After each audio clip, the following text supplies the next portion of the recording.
Okay, everybody, this is Chris again, and we are going to do a commercial airline flight. Um, and this is this is kind of the harder part of Flight Simulator because you know it, commercial planes are a lot more difficult to fly. Um, I they're a lot more complicated. Frankly, I use a lot of the easier settings just because they're so hard to fly. If they were to fly at the actual normal complication, I wouldn't be able to do it. So I'm going to fly today the Boeing 737 MAX, and we are going to be leaving from London Heathrow, and we are going to leave at let's make it 7:44 a.m. I can change the clouds. I can make them broken clouds. That's kind of what I like, because then the clouds in this thing are pretty awesome. So this is kind of how you set up your flight simulator to begin with. You have your live traffic over here. I made a custom weather. You can actually make it live weather, which just basically shows exactly what the weather is at that particular time. So I'll go ahead and use this setting and tell it that I'm ready to fly. There we go. So it takes a little while to load up. Just so you know, I've been playing with flight simulators since I was a kid. I mean, to really get proficient though at Flight Simulator, you gotta work on it a lot. You gotta have a lot of time to be able to get it, because this game can be as complicated as you want to make it, although it can also be simple and fun. It all depends on how you set up the settings. There's also the ability to, during the game, to have the airplane essentially fly itself. It's really not correct. What I see it as is you have a co-pilot who, in situations where the pilot has to go up and go to the bathroom, they can take over flying the plane. But when you're on a long flight, sometimes I like to look out the window and stuff like that, and so I hand over the flying to the second officer, which is common, and this game allows you to do that. Right now, I already have my co-pilot handling all the air traffic control, communications, things like that. But it's going to take. It'll probably take about the hour. The flight from London to Rotterdam is about an hour and 15 minutes. And I'm not going to be on doing the whole thing. What I can do is I actually have part of it already saved. So anyway, here we are ready to fly. It's going to show some cool showings of the 747 here. I'm just sitting here getting ready to load up. You can see all very realistic. Here at London Heathrow, even got the baggage there ready to load up. So say I'm ready to fly and I've got a dark cockpit. So what do? Well, I got to turn on the electricity. So how I do that is I go around the plane to the different areas to try to find where the power is. And obviously I had to spend some time trying to figure this out, just because it took a long time for me to find the power on this thing. And let's see if I can find it again. Let's see. Oh, where is it? I know it's here somewhere, because I know I did it just a little while ago.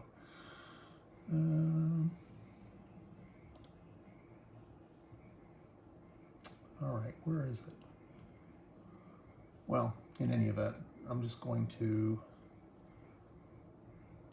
come on, where's the dang thing? I'm looking for it. I'll just kind of tell you that these planes have almost exactly everything that a real plane would have. As you can see, it's got the windshield wipers, it's got the lights, it's got the runway lights. There's the APU master switch to turn on the APU. The APU is essentially the auxiliary power unit, is what essentially can run the electricity in the plane when the engine's not going. So that at least will turn on the electricity. Let's see. Not over here, not over here, not over here. As you guys get border and border, that's where you turn on the engines. Don't need to do that right now. There we go. Turned on the external power. So that turns on the radios.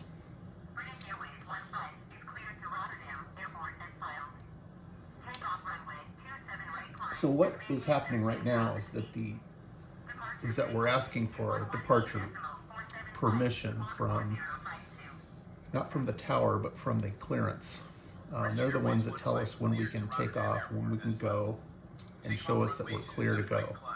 And also gives us our squawk code, which is what identifies us as the airplane.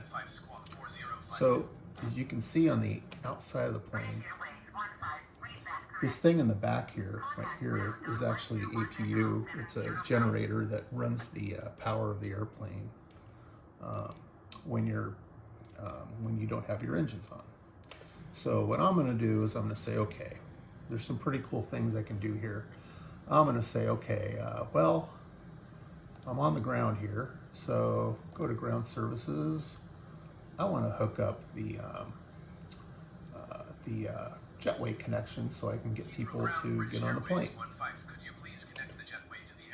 And as you can see, the jetway will connect to the airplane right there. So I can pretend that I really have passengers on the plane, loading up into the plane, okay? Then I can also say, oh, I want the baggage. Well, let's do this. I've already have enough fuel in there, so I can request the catering service truck to put in all the food. And then it opens the door in the back here. Then I can say, okay, I want the baggage service. Go over here. And you can see there's the baggage guy.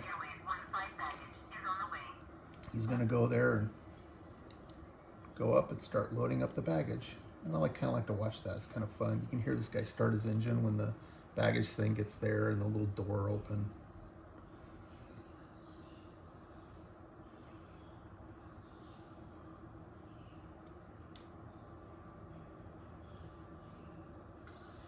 There he goes. He's driving up with the baggage. Now, newer airplanes have this kind of a wing there. I can't remember what they call it, but basically the Airbuses first started doing that. And they're designed to decrease drag and make it so there's less fuel that's used on the airplanes.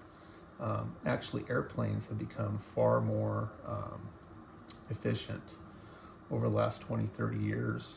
A lot of the planes that are being built now are lighter. They have engines that are far more efficient, so they're able to use far less fuel, and it actually has made it so that tickets aren't going as expensive as they maybe would be if they had the older planes. So, all right, so let's go ahead and pretend that everything's been done. We can end that. Everybody has joined the plane. So I disconnect that. And then I want to request the catering service to end. So these guys will move. Now, what I have, let's see, let's get this out of the way. What I can now do is I can request pushback, and that's when the airplane first starts backing up. So what I do is I'll start the pushback like that, and then the little truck here at the end will come up and start pushing my plane back. So I obviously can't drive out this way. I have to be pushed back so I can taxi down the Heathrow runway. So as you can see, I'm being a little bit more detailed in this video. Not as much as the flying around that I did before, but I kind of wanted to show just kind of how everything kind of starts out. when you really look at the realism of everything. And when you get into these simulators, people really like realism. They want things to be as realistic as possible, including all the little cars down here and the other airplanes. So what I'm going to do is I'm going to go back to clearance, and I'm going to, let's see, go back to clearance. What I'm going to do here is I'm going to start the engine, and the engine start up here pretty soon.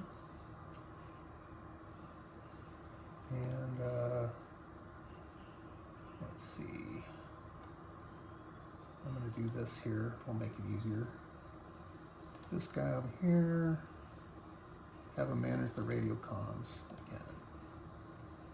So he's going to ask for clearance from the ground. Now I should have pushed back enough that I think I am ready to stop the pushback. So I'll tell him ground services, request pushback stop. Ground, British Airways 15 requesting the end of pushback. And you can see my engines are starting up.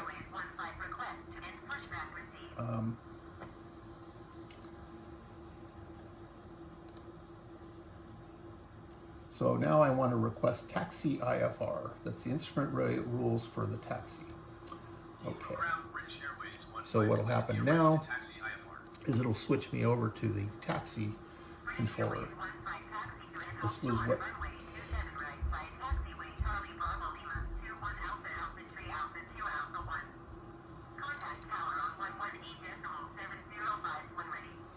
So what they do here in this is they basically tell you where to go on the taxiing thing. What I'm going to do is I'm going to have the aircraft sort of control itself while we do this, so I can kind of explain stuff here. Whoops. Let's do that again. Okay. So it's going to start really firing up. As you can see, the engines are firing up more. It takes a little time for the engines to really start going. Taxi to an old short runway 27 right, via taxiway Charlie Bravo Lima 21 Alpha Alpha Tree Alpha 2 Alpha 1 British Airways 15.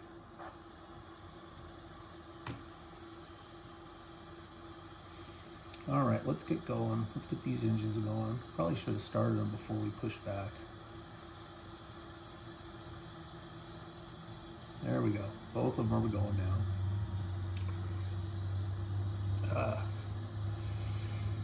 Engines are also way more efficient than they used to be, the jet engines. Part of that has to do with the technology that engines are using. I know that they're trying to do a lot more with lightening the airplane and making them far more fuel efficient and far less, use far less carbon, or emit far less carbon and greenhouse gases. And that's what the new planes are doing. This is a 737 MAX.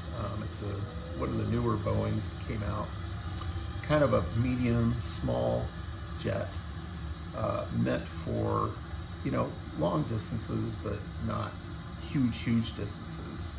It's kind of one of the more common aircrafts you'll fly now. The 737 MAX was recalled a while ago because it had a function where, even though the plane was straight, for some reason it thought it was crashing, so it would make the airplane stall automatically, which would cause, in a few cases, cause accidents. So it was kind of the plane was committing suicide in a way. But they apparently fixed that problem, and the plane is safe to fly. But very high tech. These planes are super high tech. If you see everything in here, this is the probably the thing I look at most is this reading right here, because it has your airspeed over here, and then it has your altitude over here. So I can move closer to that so you can see it. Then, oops. Let me get to where I'm supposed to go here. Now, come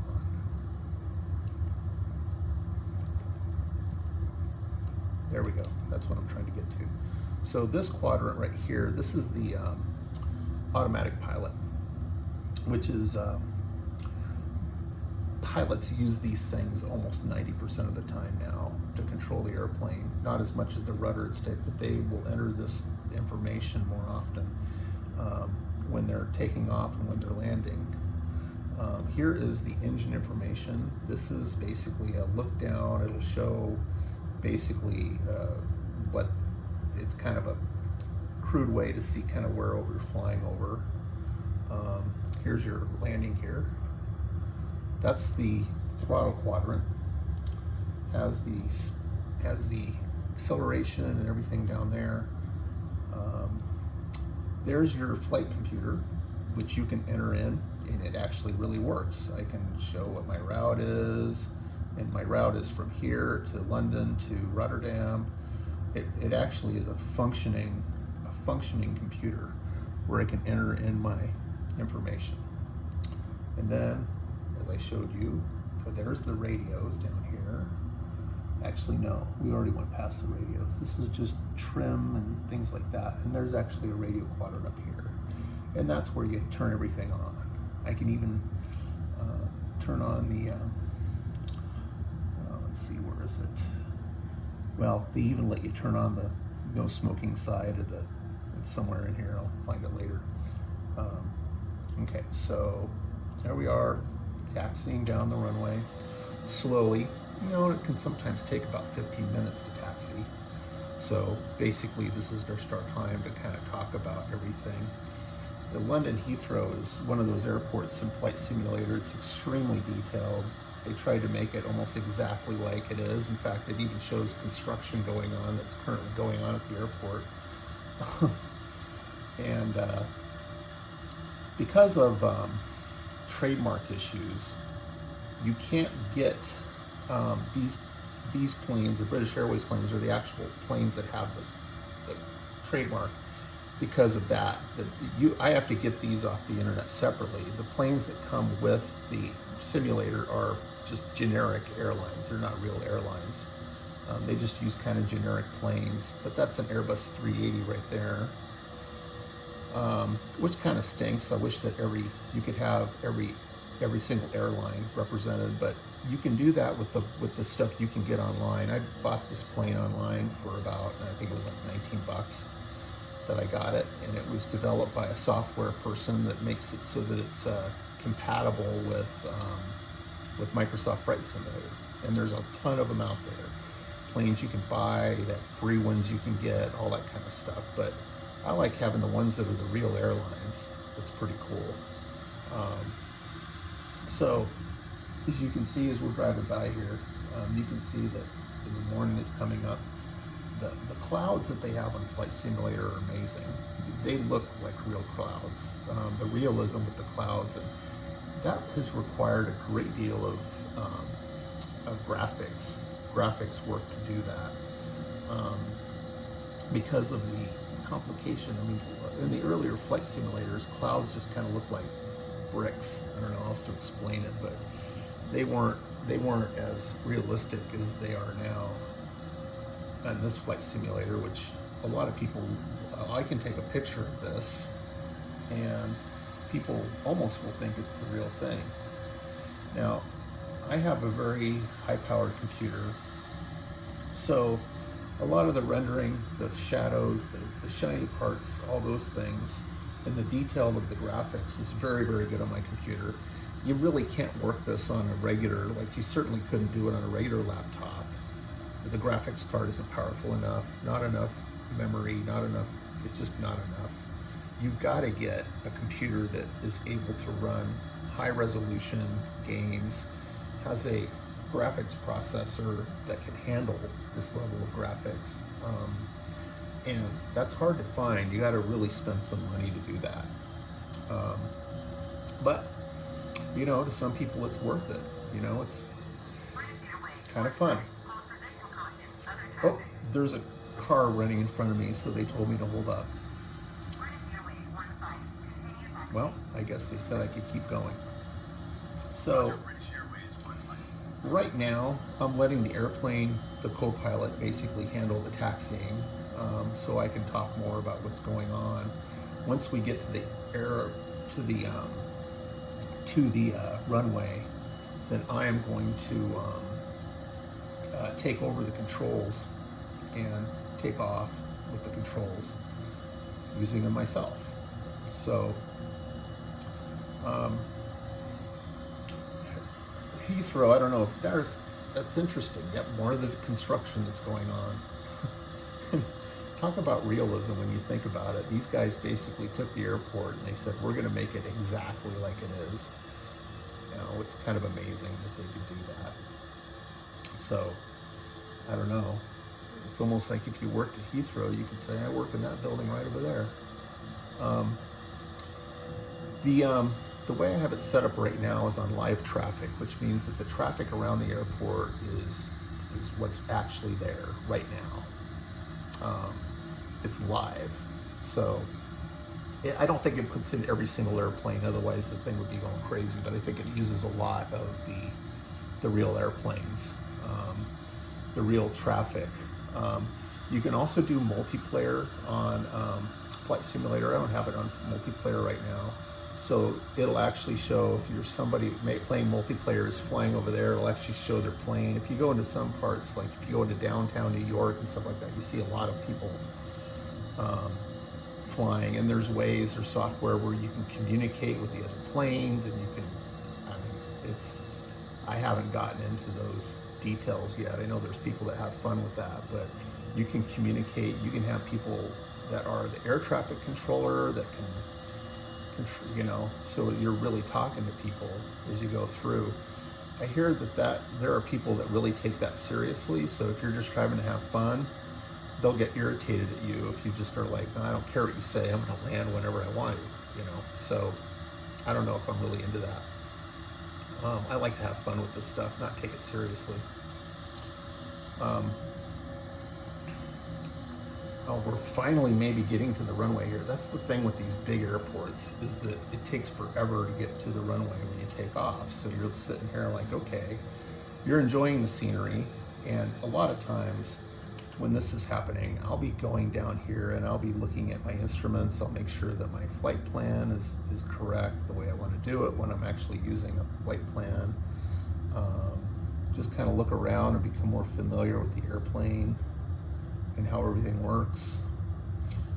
Now I do have the ability to do this, to move the flaps and do all that stuff here, but I like using my controller, which is right over here, if you can see it, to do that kind of stuff. So anyway, let's go up here. Hopefully we're getting close to the runway. It looks like we are. Maybe another 10 minutes, I'm hoping. 10 minutes? I don't know. I wasn't planning to have to traffic this long.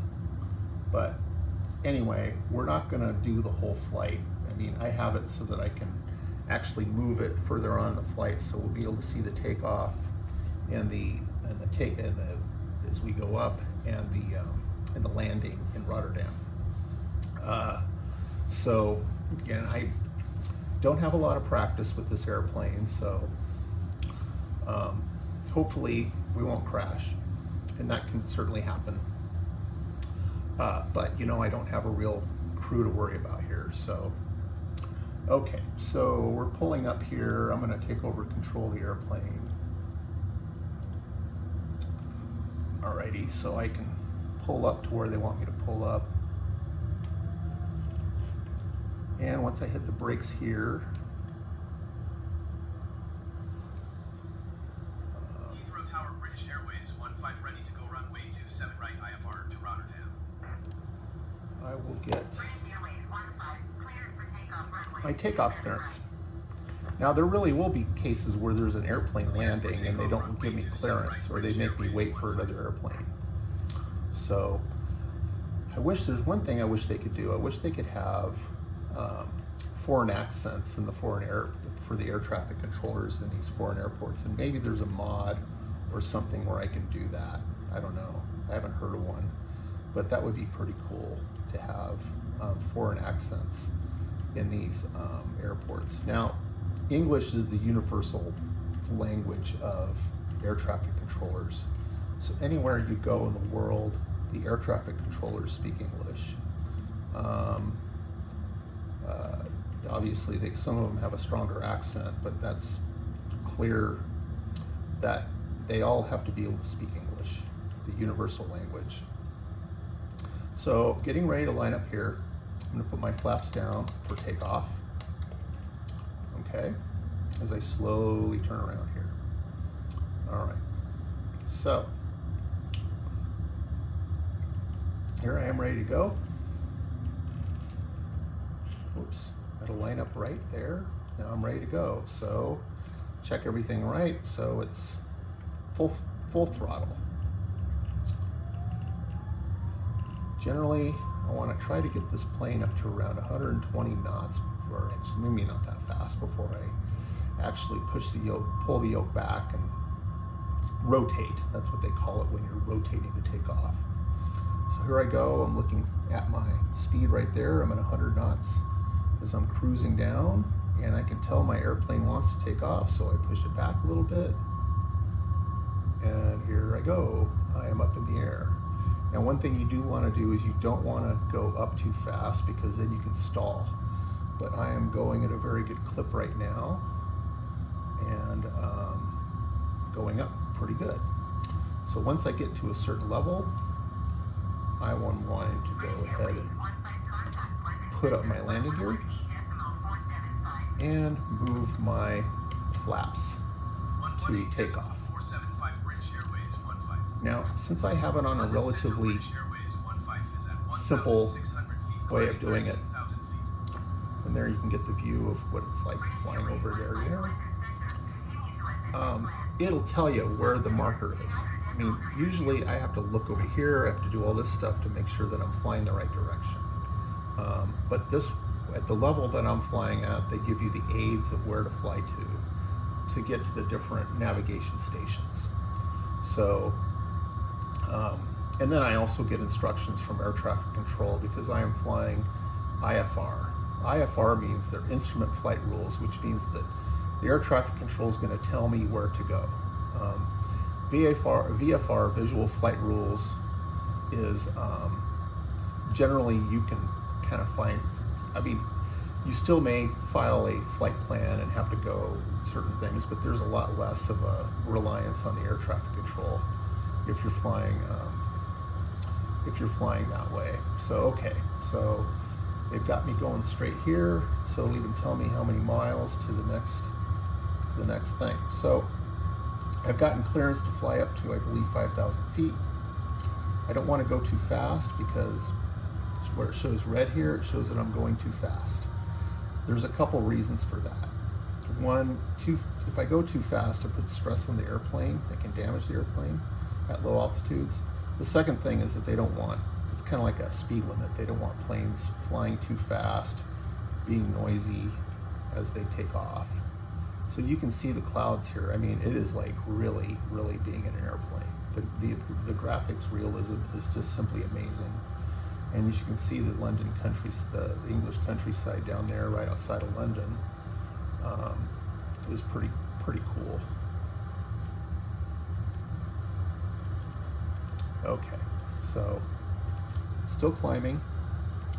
I'm at 8,200 feet, and I'm going to go ahead, and I got to go to the bathroom. I'm going to let my, I mean, not really, but I'm going to let my my co-pilot take control for me. So co-pilot's taking control, operating the autopilot,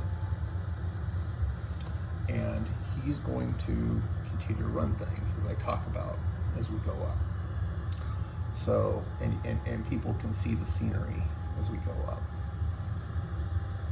Again, here's the show from the outside, from the side, from the front. Oh, that's looking down. There's Wembley Stadium right there. That's pretty cool.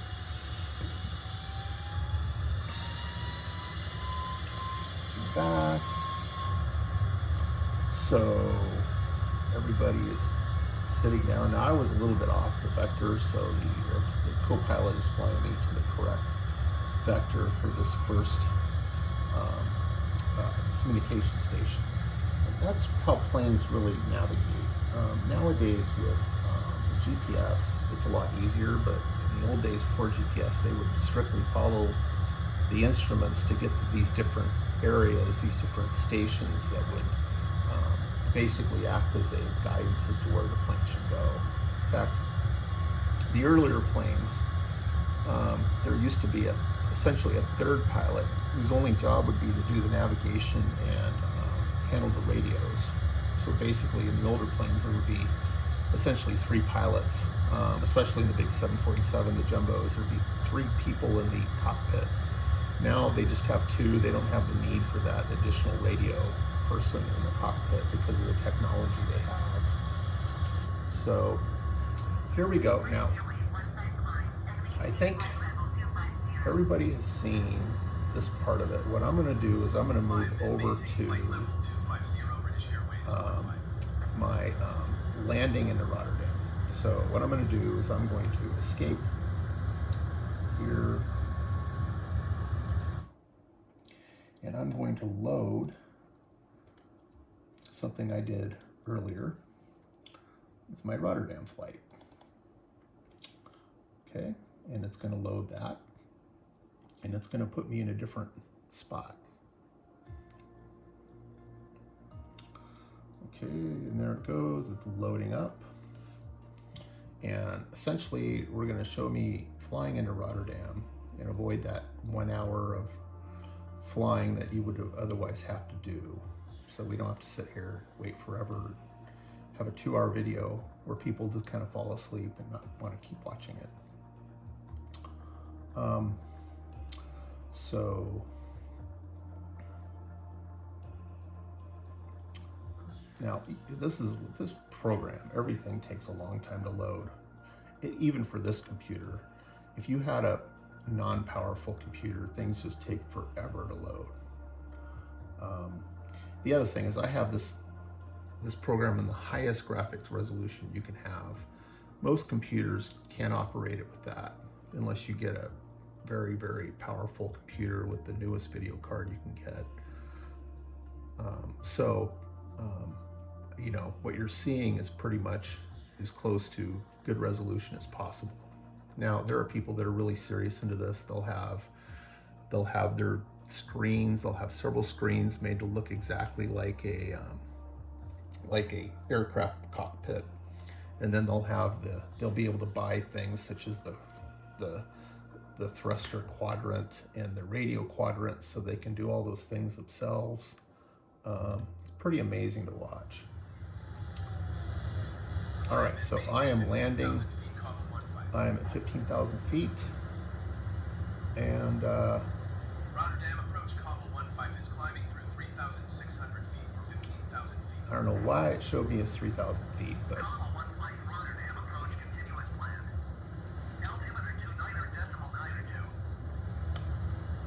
so you can see it's giving me instructions as to where to go and where the airport is. Now it only wants me to go 7,000 feet. But anyway, we're in the Rotterdam area, kind of near the airport. If you look, you can actually see some windmills, not like the old European kind, but the power windmills in the countryside here. So my plane, as we're getting around to where we need to go to be lined up for the runway. Again, it's harder to fly here in the clouds. In fact, when it's cloudy, everybody pretty much has to fly IFR, because when you're in these clouds, it's really hard, it's really easy to lose your ability to know where is up and where down is, which is why whenever you go on a private plane and it's cloudy out, you want to make sure the pilot is instrument rated and very trained, because you don't want to put your life in the hands of somebody who's untrained and is unable to fly in these conditions. Now, it's interesting, I asked I'm in a Facebook group where we discuss Flight Simulator, and I asked the question, and it's gotten a lot of responses as to whether, if you were very well trained in Flight Simulator here, whether if you were on an airplane and both pilots died of I don't know, like I'm thinking of a movie situation where both of them died of food poisoning or something like that. Would you be able to get into the cockpit and land the plane just with your flight training, with your flight simulator experience? And that the interesting thing there is exactly, you know, whether or not you really have that ability to do it. You know, to be able to fly one of these planes takes hours and hours of training in a real simulator where you actually feel the G-forces, you feel all the shaking around, you feel all that it's way different when you're just flying here in your room. Now, I think that since I know kind of where everything is on the plane, if the ATC guy were to say, okay, you need to change course, then I would be able to figure out how to do that on the flight simulator, on the flight simulator autopilot. I would be able to do that. I don't know why it's flying me this way. Maybe it's a weird angle of attack they want me to go at. The airport's like right over there, so I really don't know which way they're having me go. But anyway, well, we'll just keep talking. Eventually we'll land. Maybe I'm circling because of the weather or something, who knows. But anyway, I got a lot of responses, and some responses were from real pilots. One who was actually a pilot who flew at Airbus, and he said there's no way that somebody could take over an airplane and be able to successfully land it, even doing flight simulator. But there were a lot of people who thought, you know, maybe we could at least get the plane on the ground safely. Maybe not a perfect landing, maybe a bumpy landing, but we would be able to probably take care of that part. So, you know, it's just, you don't necessarily know who's right on that kind of a situation, because it's never happened. But I was always thinking, would I be able to get into the cockpit and be able to do the basic things? You know, and I think I would. I'd be able to decide which way, I don't know why I have a warning here. Okay, well, in any event, I think that I would be able to kind of know where to find things. Hopefully they're going to turn me around here.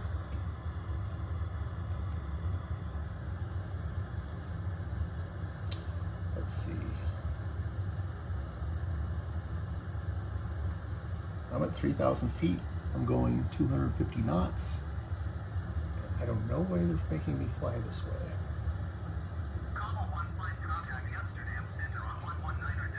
Maybe because they have to hand me out to the center. I don't know. Maybe they'll tell me that I got to turn left. But this is the thing is, you have to follow what the flight. You have to follow what the.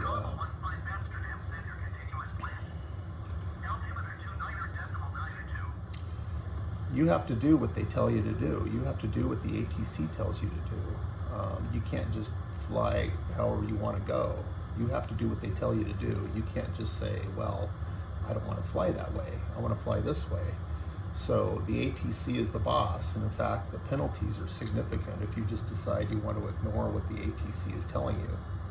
Let me see what the heck is going on here. Well, I'm going to see if I can just turn around here.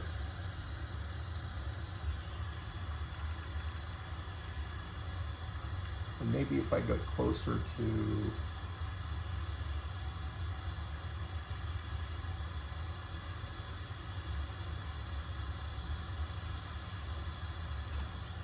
let's see what's going on here. Okay. Turning around finally.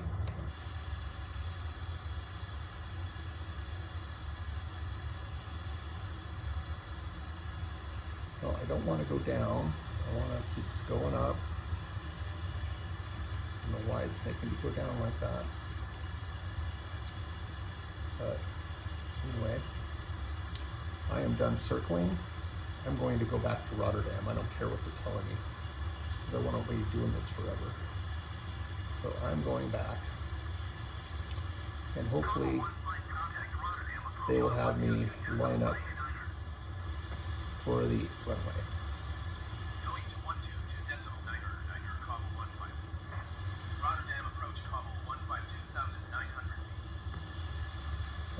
So I'm going at least back to the line here. And they're telling me to keep going this way, so.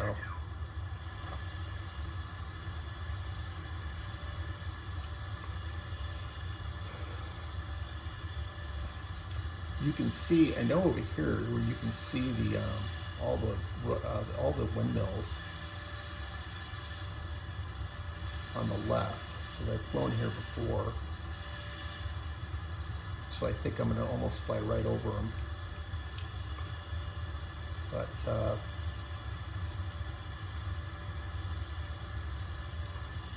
okay, so I'm at 3,400 feet. I'm 400 feet a little bit too high.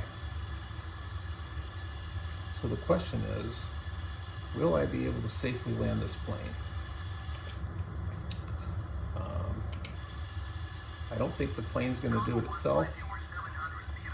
I think I'm going to have to. Oh, and they changed my airplane from British Airways to Cobble 15. So, oh well. Maybe I just bought an airline while I was flying up here. Because you can select your own call sign. I mean, the funny thing about my last name is that it's, oh, there's the windmills down there, is that it's frequently mispronounced, and in high school was always mispronounced by coaches. They'd always call me Cable or Kubel or whatever, and yet this computer, flight simulator, actually can pronounce my name. I don't think it's that hard of, and it doesn't make fun of my name saying that I'm Cobble Gobble or whatever, but I would get that kind of crap all the time in high school. But hey, flight simulator knows how to pronounce my name. So there. So again, this is taking longer than I thought it would, but here I am flying back towards Rotterdam. Going a little fast. I think what I'm going to do is I'm just going to keep it, instead of going into the cockpit, I'm just going to keep it on the outside here, because it is a lot harder to land this way than it is to this way. On smaller planes, I always land this way, but on the bigger planes, it's just really, really hard to land unless you see everything. This one, you can only see, you know, out those windows. The view is somewhat restricted, but when you fly this way, you can see a lot easier. And I know it's maybe cheating a little bit, but whatever.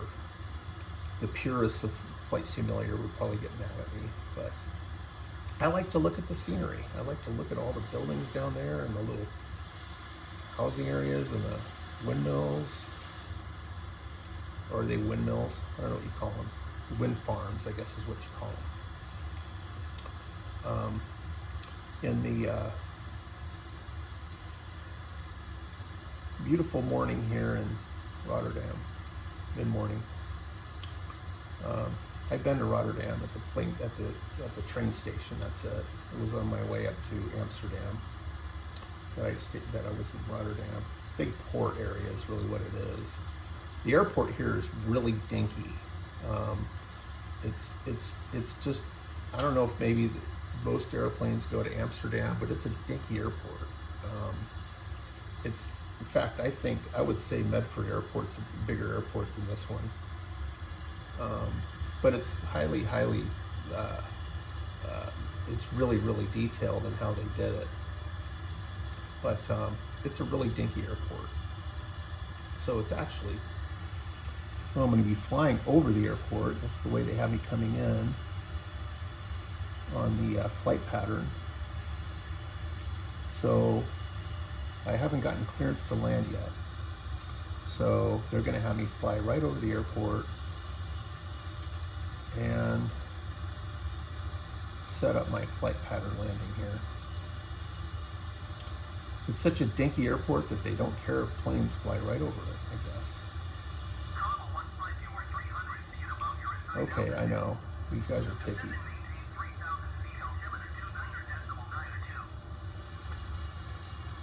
And I'm still going kind of fast. That's the other thing. So let's see what they have me do in my flight pattern here.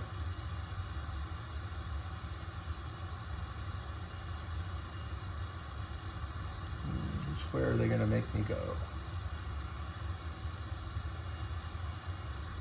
Maybe they're not going to let me use any flight pattern. I'm just going to have to figure it out myself. But they haven't given me clearance to land, so I don't know.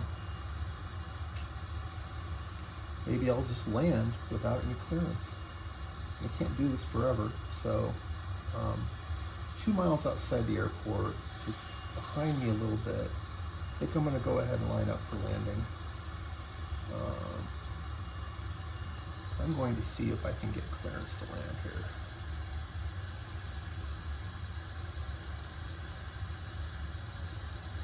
Maybe if I change that.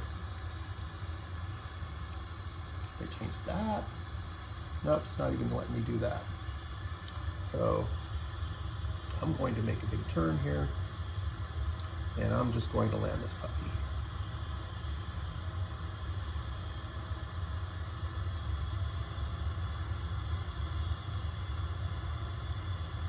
I always find it kind of scary to fly under 2,000 feet.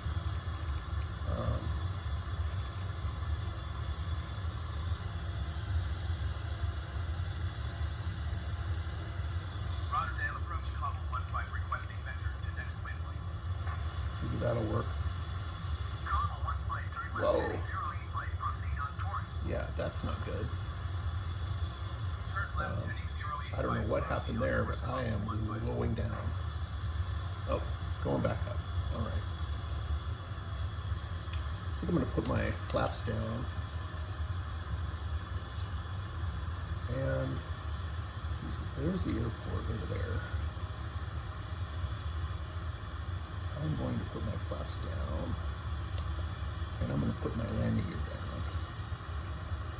And I'm just going to land this puppy because I see the runway right there. I am going down. Boy, I'm way over the airport. I don't know. This doesn't look good. I can always call it a missed approach, but I am too high. I got to get lower really fast. And that's going to be really hard to slow my speed. Because I just didn't get a good angle of approach, mostly because the ATC wasn't doing its job.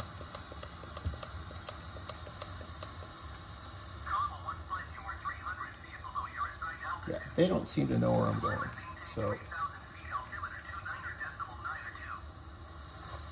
it might be because I loaded up a save program.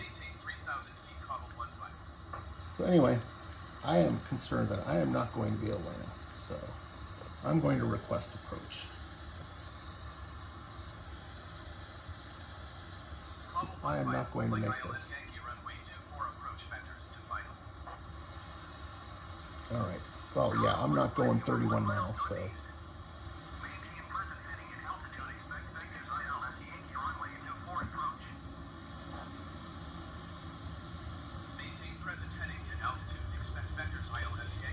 Well, that wasn't fun. Plus, I'm only 1,500 feet here, so I got to crank up the engine so I can get up altitude.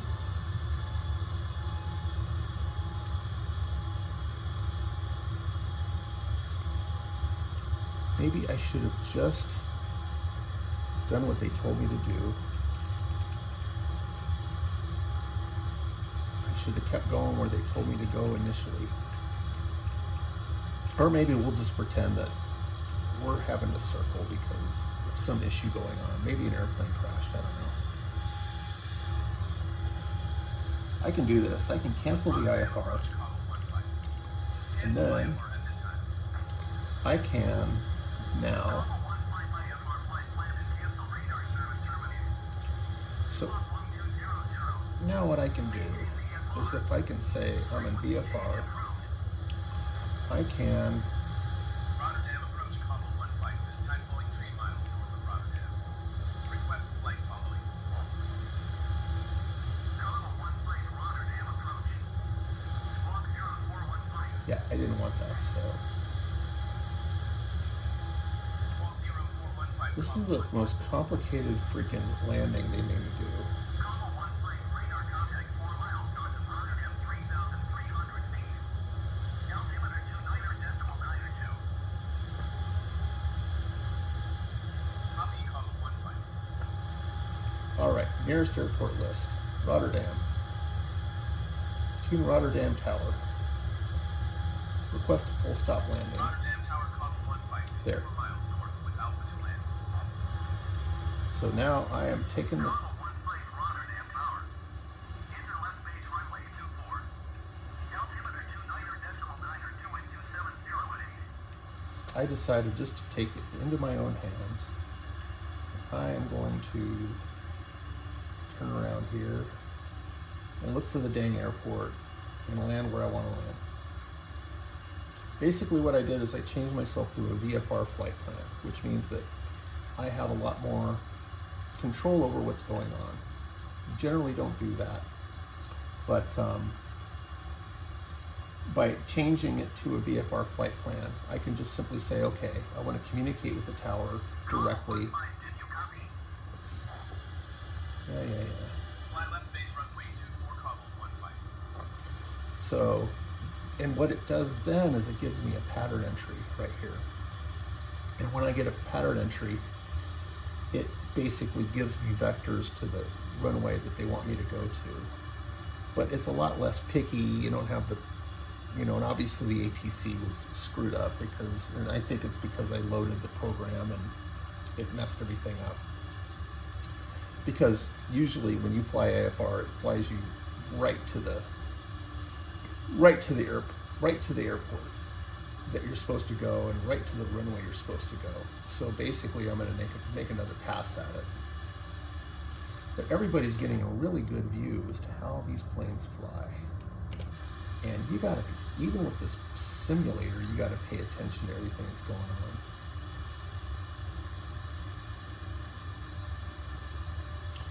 So what the pattern entry does is it basically uses these different stations to show me where to come in so that I have a wide berth.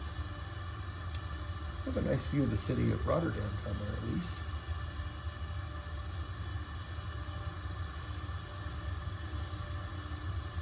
I'm sure they're like, who in the hell is flying this damn thing? Of course, they're not real people, so.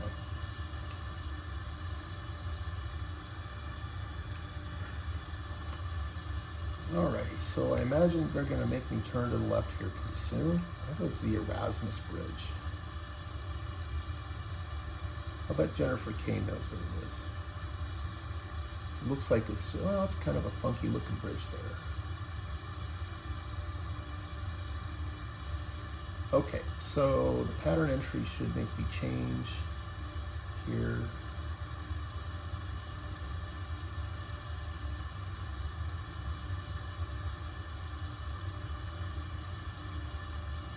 Okay, it's going to have me turn around pretty soon.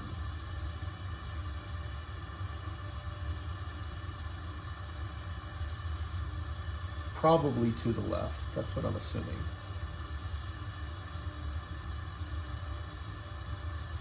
Nope, it's not. It's just telling me that to go there so I have a bigger wide berth to the runway. So, airport's way down there.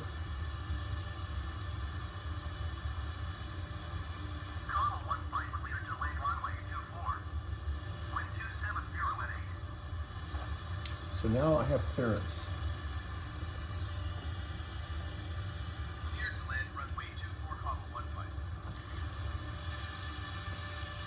There's the airport. I know I'm flying in the right direction because the runway that I want to fly into comes from the east and goes west. Because that's what happened when last time I flied on this particular plane.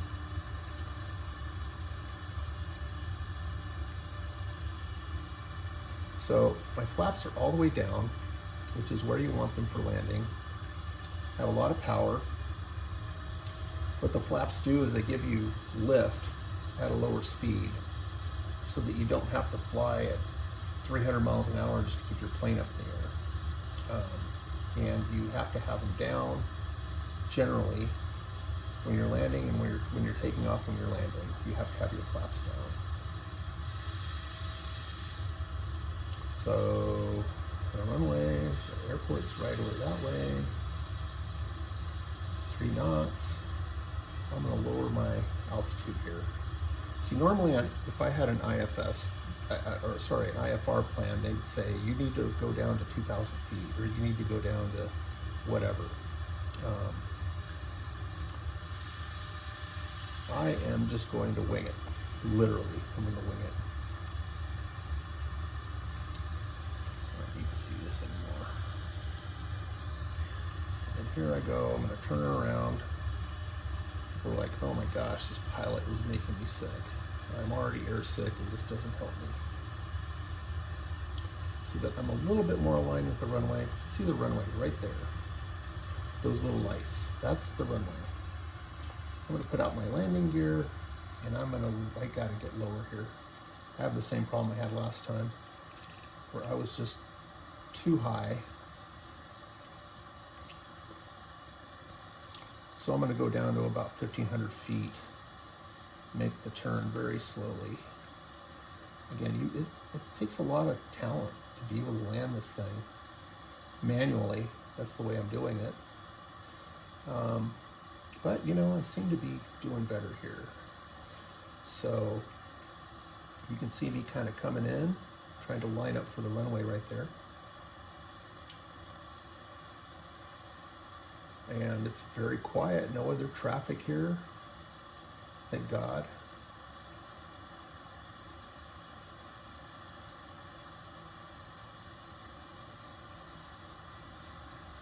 I'm at 1,000 feet. I've got my flaps all the way down, check. Gear down, check. And I'm still a little bit over too far to the left. Now sometimes the simulator tends to pause every once in a while here because the graphics are just coming in at, see there's even the shadow of my plane right there. Everything they thought of in this thing is amazing. I'm going in, I'm going a little hot, but we'll see how we're gonna do here. Yeah, I feel like I'm going in really hot here. But you know, I'm at least sort of lined up with the runway. Oh boy, I'm gonna almost hit those trees. I am going to hit way before the runway. But you know what? Hey, yeah, that was not good. Okay, well, we'll just pretend that I did a perfect landing. No, I didn't. I wrecked this plane badly. Whoa, look at that. Hey, but you know what? Everybody's okay. I was hoping to do way better than that. Okay, fine. So we'll just pretend that I made a good landing. Now, if I had this on full realism, the plane would have just wrecked. They wouldn't have let me land like that if I had it on full realism. And the reality is that these planes are hard to land, the big planes on the simulators. They're hard to land anyway, but I can land the smaller planes fine. I don't have any problem landing those. So we'll just pretend I land perfectly. I'll request taxi to parking, and they'll hopefully show me where to go. Well, they want me to point this big plane into general aviation parking, so, which is weird because, you know, I have passengers in here. Probably half of them are dead, but you know. Taxiing to general aviation parking via taxiway cobble 15. Okay. So anyway, hope you guys enjoyed this. I'm going to keep going until I pull up into the airport here, because this is an airport they did a really cool job of rendering.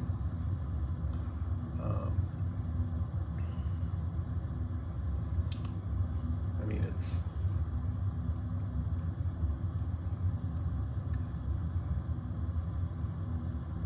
so anyway, on that landing, I went way too fast and way too low too quickly. I didn't use the IFR, the ILS, instrument landing system, that a lot of people use. I was just trying to land manually. So landing a plane like this manually is really tough, even when you're trained.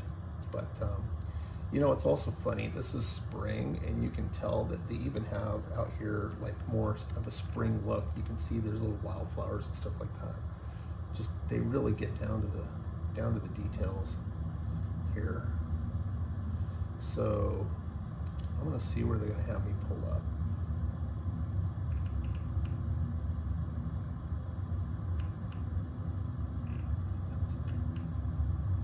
maybe I'll get more proficient and I'll be able to show everybody exactly how awesome I am at landing this plane. Who knows? Maybe I'll really be able to figure it out.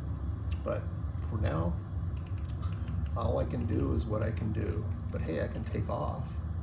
A lot of people can't take off with these planes that play Flight Simulator. They don't even, they don't realize that you got to have a certain amount of speed, that you can't go up too quickly. All those kinds of things are difficult to learn. You know, this is like an old-fashioned airport. Like, God, this is a crappy airport.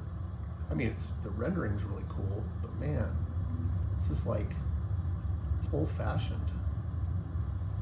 Well, I'm going to go ahead and pull. Yeah, I think I'm going to run into that thing. I'm going to go ahead and pull right around here. This is one of those old airports where you have to have the plane ramp come up to you.